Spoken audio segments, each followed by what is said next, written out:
যদি এই ডেইলি রুটিনটা ফলো করো তাহলে দেখবে ম্যাজিকের মতো কাজ করবে। আমিও প্রতিদিন ফলো করি, তাই তোমাদের সাথে শেয়ার করছি। দেখো প্রথম এক্সারসাইজটা হলো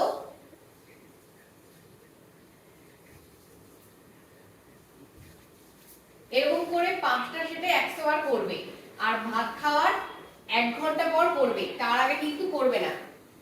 তারপর সেকেন্ড এক্সারসাইজ হলো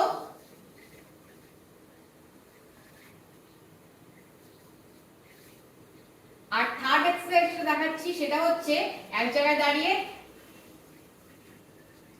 এরকম করে 1 মিনিট ঘড়ি ধরে ছুটবে। সবথেকে বেস্ট যদি পারো 30 মিনিট ঘড়ি ধরে হাঁটার। সেটা যদি পসিবল না হয়, যারা কাজ করো অফিসে তাদের জন্য বলছি, তারা এটা ফলো করতে পারো। সব ক্ষেত্রে কিন্তু তোমাদের বেলি ফ্যাট লস হবে, আর খাবার খাওয়ার পর যে অতিরিক্ত পেটে মেদ জমে যায় সেটাও কমে যাবে। টাটা।